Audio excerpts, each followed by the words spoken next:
there is a creature alive today who has survived millions of years of evolution without change, without passion, and without logic. It lives to kill. A mindless eating machine. It will attack and devour anything. It is as if God created the devil and gave him jaws.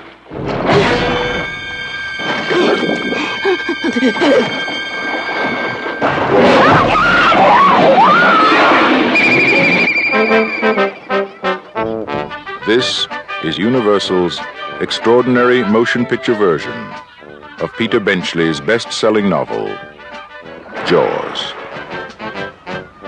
I just found out that a girl got killed here last week, and you knew it. You knew there was a shark out there. You knew it was dangerous, but you let people go swimming anyway. Did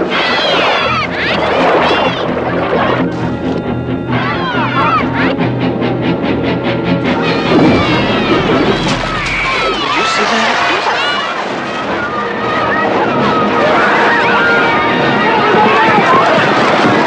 It's all psychological. You yell barracuda. Everybody says, huh? What? You yell shark. We've got a panic on our hands on the 4th of July. Is it true that most people get attacked by sharks in 3 feet of water, about 10 feet from the beach? Yeah. What we are dealing with here is a perfect engine, an eating machine. We're not only going to have to close the beach, we're going to have to hire somebody to kill the shark. Bad fish. But I'll catch him and kill him. Did you hear your father? Out of the water now! This shark, swallow you whole. You're gonna need a bigger boat. That's a 20-footer. 25. 3 tons of them. Hurry up, he's coming straight for us. Don't screw it up now. Don't wait for me. Now! Shoot!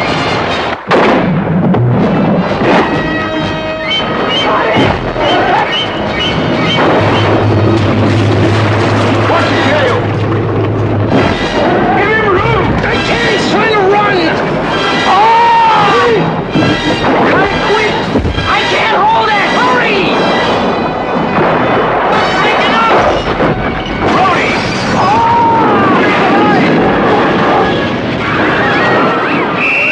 Everybody out of the water! None of man's fantasies of evil can compare with the reality of Jaws. Roy Scheider, Robert Shaw, Richard Dreyfuss, Jaws. See it before you go swimming.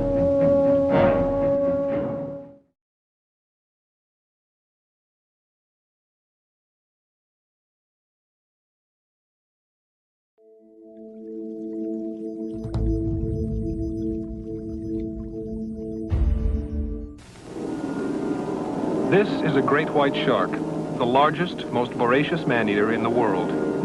It roams all the 7 seas, feeding on seals and porpoises, and anything else that suits its fancy, including human beings.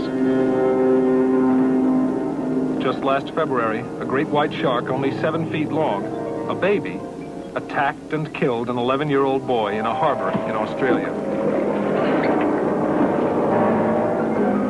My name is Peter Benchley.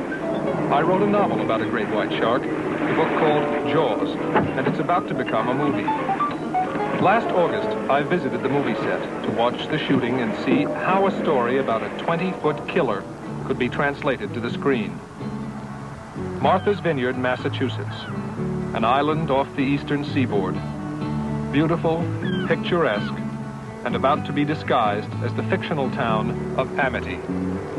There was something nicely ironic about making the film on Martha's Vineyard.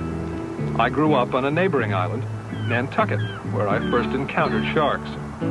We used to fish for swordfish, but they were rare, and we caught sharks instead. The crew had been here for months, an army of more than 100 with dozens of trailer trucks, Hollywood had come to Cape Cod, and contrary to all the legends, was leaving it as pristine as it had ever been. Rare stories. The producers of the movie are Richard Zanuck and David Brown. I wanted to convey the visceral fear people have of being eaten, and I asked David Brown if that same fear was what he wanted the movie to illustrate. Oh, indeed. It's the shark's eye view of the human body, the fear of disfigurement, of being maimed, of being brought down to an utterly ignominious, horrifying death for no purpose except to serve a mindless appetite that appealed to us.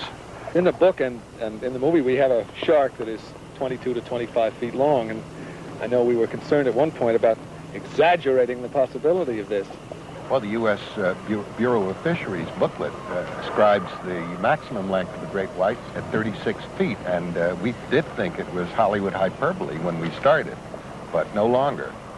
We originally had him at 30 feet and then felt that that would be stretching credibility. It was also stretching credibility to maybe 40 feet, but nature took care of our fear. David, you and I have talked about this.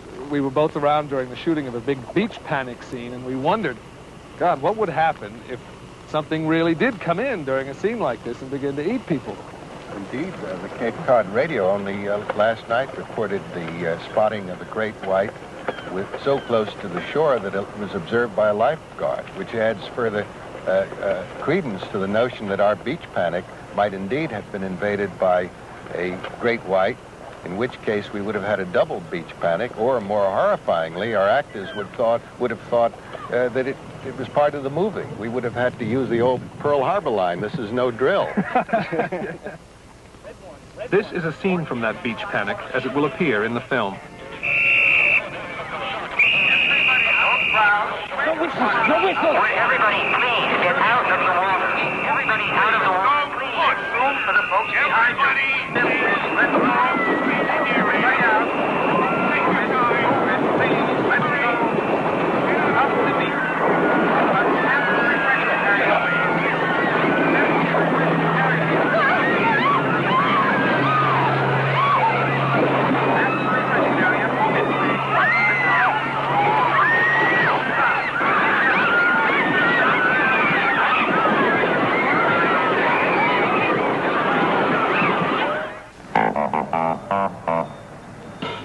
The movie was filmed entirely at sea. There were no tank shots, no miniature boats. A barge acted as mothership, and on windy days, of which there were dozens, it pitched and rolled.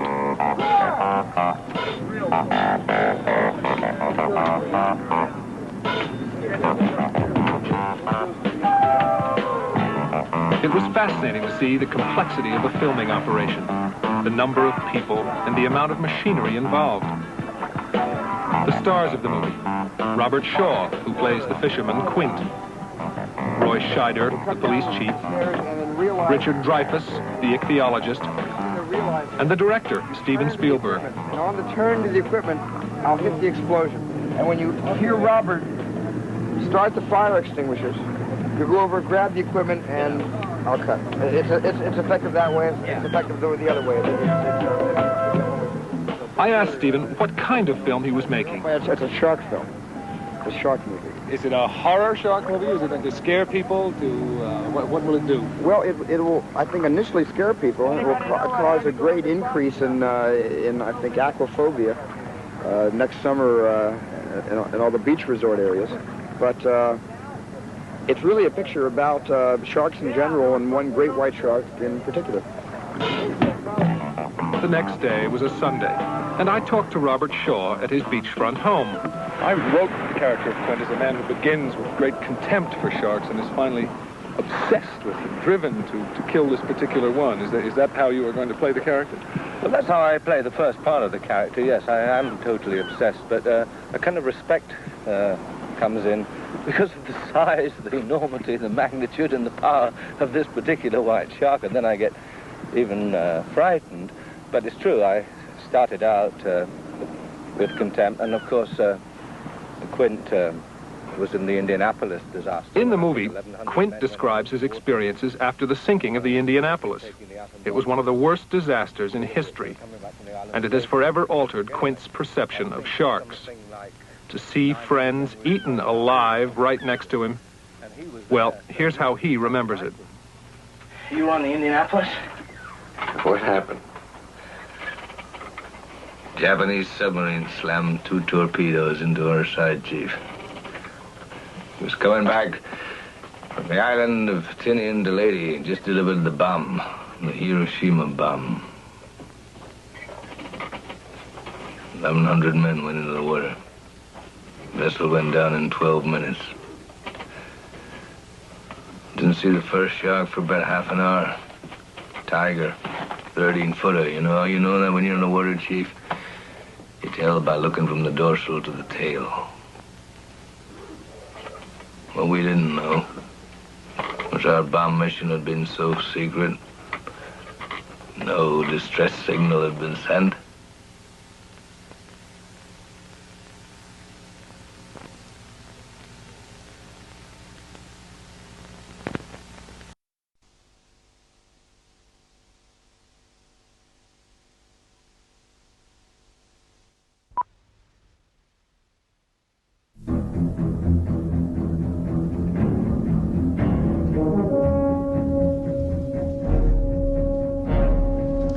We're off the east coast of America on the ferry from Cape Cod to Martha's Vineyard.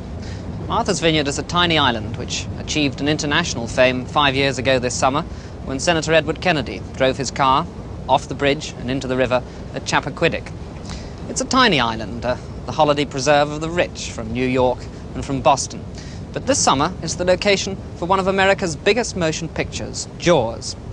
Based on the novel by Peter Benchley, it's the bestseller in England at the moment. It's the story of how a killer shark marauds and threatens the lives and the livelihood of a small New England beach community.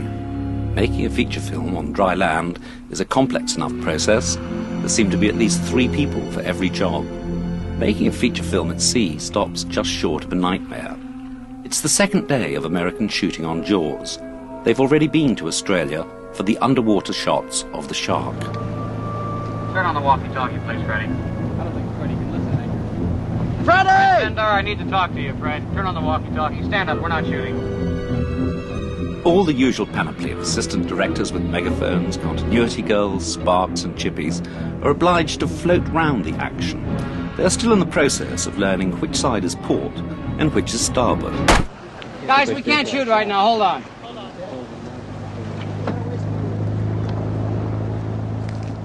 Have that belt go out and pull the anchor up and reset it off there, okay? The film stars Roy Scheider of The French Connection and Richard Dreyfuss of American Graffiti. The director said he faced the head of the studio and he said, I can't do it in time. But in the age of director as superstar, the movie will probably be sold on the latest American star behind the camera, Steven Spielberg.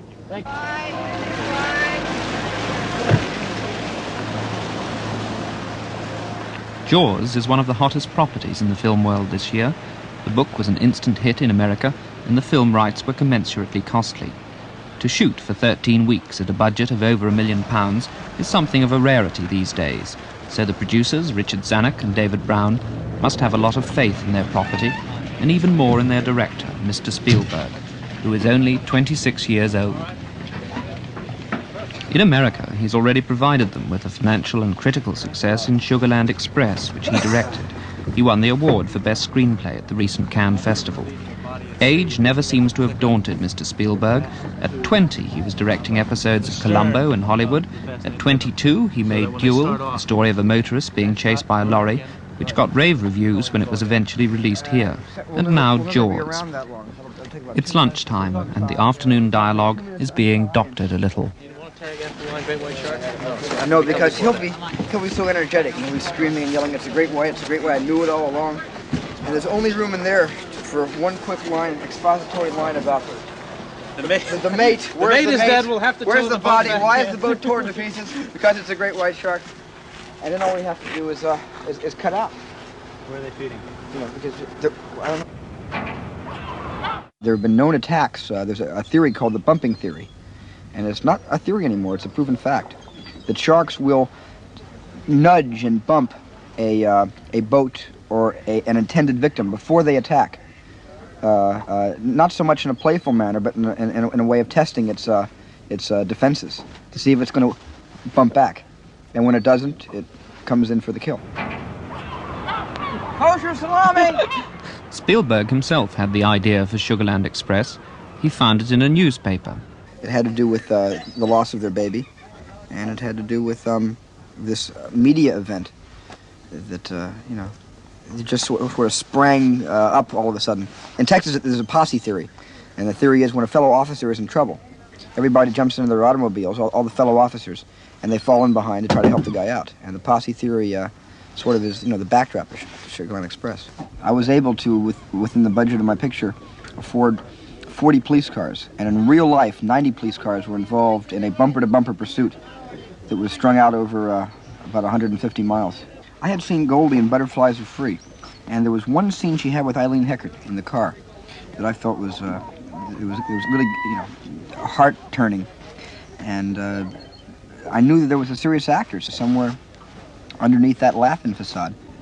She was anxious to break out of that mold and do something dramatic and do something very serious, and that's why she became a part of the company, and that's why I hired her. You seem to get very strong performances and naturalistic performances from your actors. What's your technique?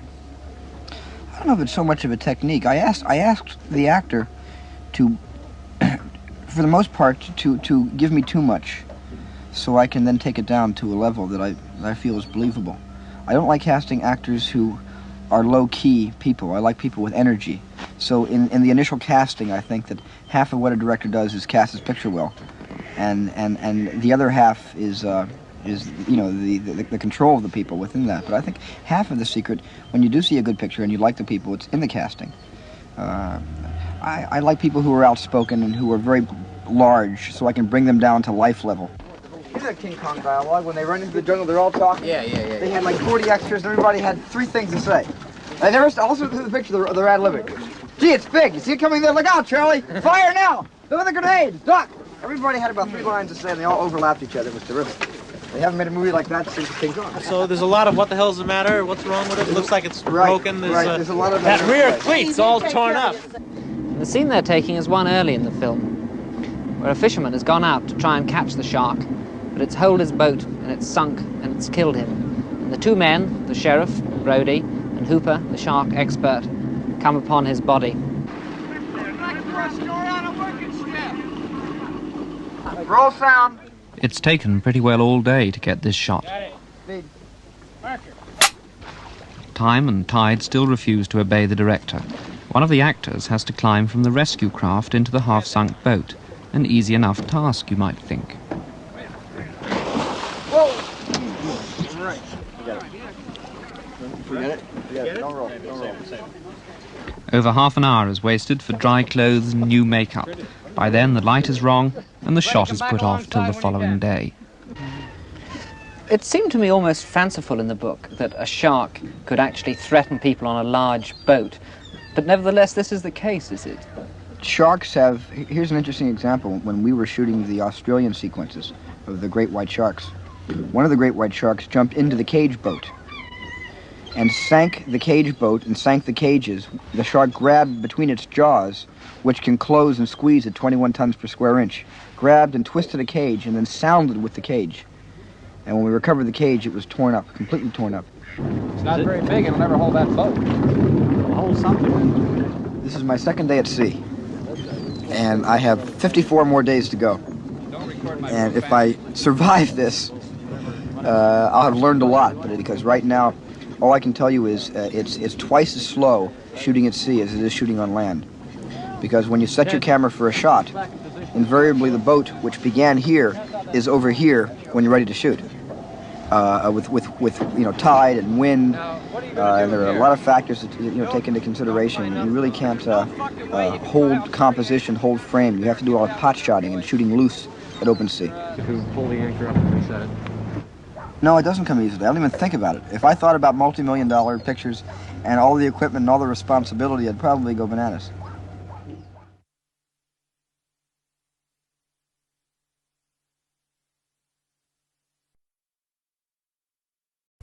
Stand by, Bobby. 3, 2, 1, take it. Well, Roy, first of all, since I live here in the Dallas-Fort Worth area, I want to welcome you to our city. Thank you. My first visit here. Well, you know, I've been doing interviews for more years than you've been doing movies. I cannot believe that this is my very first time to interview you. So I wonder, is it just that that's the way it's happened, or have you been sort of reluctant to do interviews? Well, I think it's a combination of both. I mean, I haven't done too many interviews except in the last maybe 4 years, 5 years. And I've never had a chance to come down this way, so that's why we haven't met. Well, so we're going to do something about that right now. Yes. This role, of course, is a dramatic role and a romantic role, and the movie is a thriller, Still of the Night. And I've Get often... that? That was good. You like that? Yes, I like that. But I wonder, Roy, so often people tend to try to say, well, I think a star is like this role that he did or that role that he did. And I couldn't help but think about it as I watched Still of the Night, that maybe this role is closer to the real Roy Scheider than anything I've seen you in before. Am I right or wrong? Well, in some respects it is, in that it's certainly a softer and more vulnerable. It's my softer and more vulnerable side. I had to use more of that than the strong-jawed, heroic type. Maybe in some ways you do see some parts of me that you've never seen before. I think you're right. If you were going to write a description of yourself, the kind of person you are, or if I were going to write it, what would you want me to say?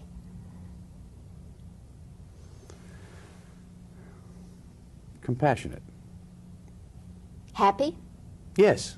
Optimistic. Let's say, not necessarily happy, that's a rather fragile condition, but optimistic anyway, yes. Are there some qualities that you wish you didn't have, or... Ooh. Where do you want to start? I'll leave it up to you, Roy. Well, sure. Let's see. Selfishness, vanity, you know, all those frailties. We all have them. Do you have a temper? Yeah, I have a nasty, mean temper, but it takes a long time for it to come. I'm more inclined to give people the third, fourth, fifth, and sixth chance, but the sixth chance, then it's right for the juggler, and then I've had it. When I explode, it's not very nice, but it takes a lot to get me there. I think I'm, you know, fairly well-tempered. What kinds of people do you like to be around? Funny people. Funny and imaginative and spontaneous and intelligent. Not necessarily book-learning intelligence, but just human intelligence. People who are aware of the human condition and find it as amusing as I do.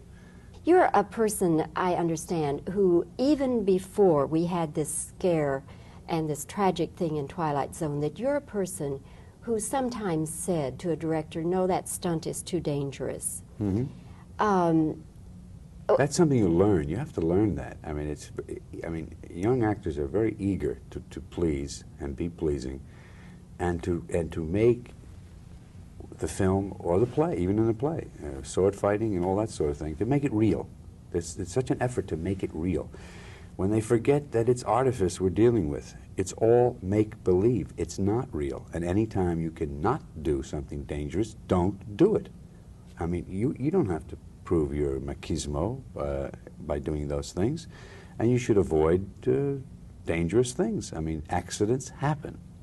Every stunt that is tried in a movie or tried on the stage is a risk. There's a risk involved. And the higher the risk, the more you have to consider whether you want to do it or not.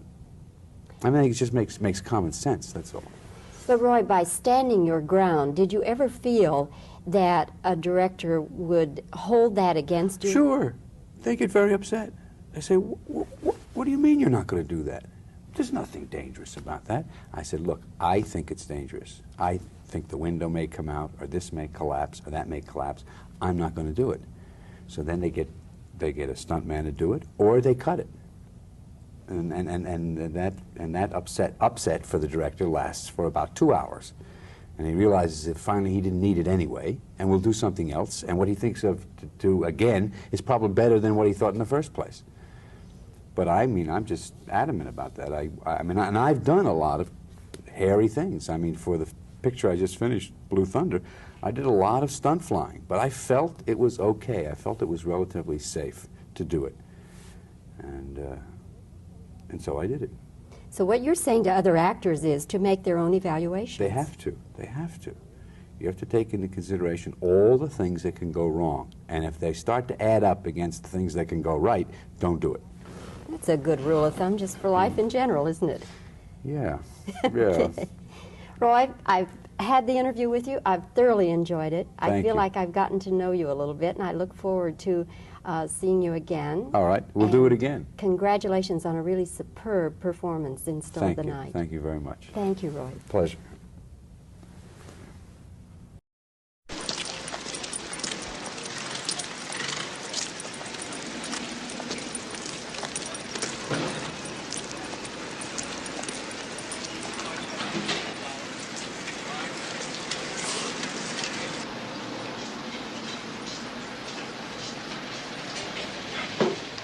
Okay, I put it in number 3. That should be softer than the number 2.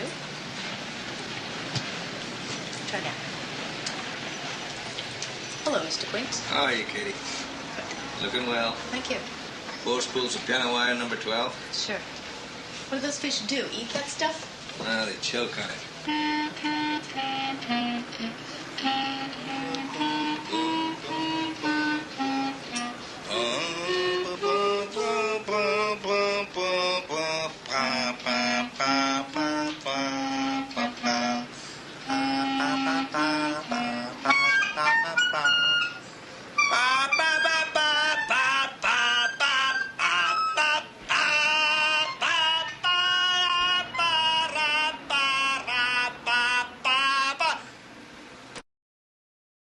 Marker.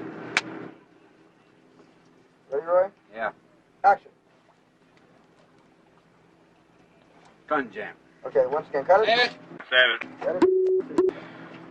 Marker. Action. Gun doesn't fire. Cut. 7. Step out. Marker. And action. Gun doesn't work. Cut it. 7. Cut the camera. Marker. And action. Ah, fuck. Please. Step back. Action.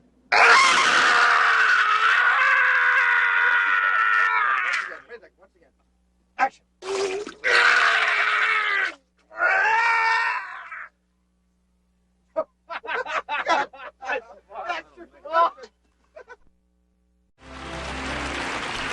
And I thought Halston was a wise guy when he called me this morning about wearing blue with white stars. Yahoo. Will you begin, Margot? Yes. The nominees for the Best Achievement in Sound are Arthur Pianteducci,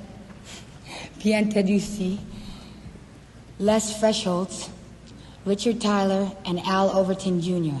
for Bite the Bullet.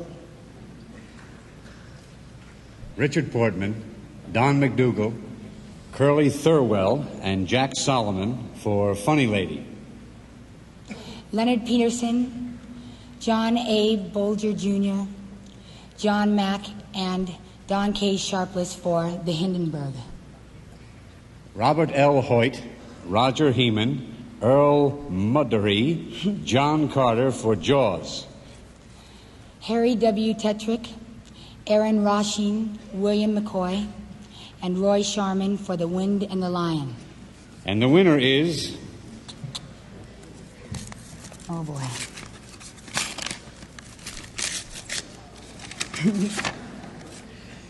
Robert L. Hoyt, Roger Heeman, Earl Maturay, and John Carter for Jaws.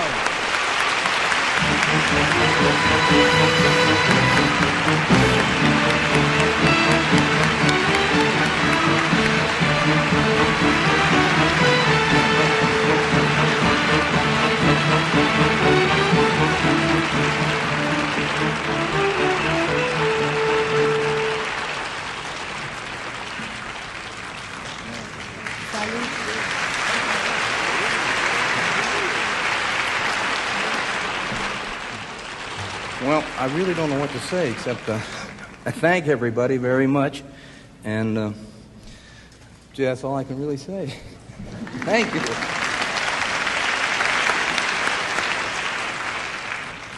I can only echo Mr. Hoyt's sentiments. It's a great honor. Thank you very much.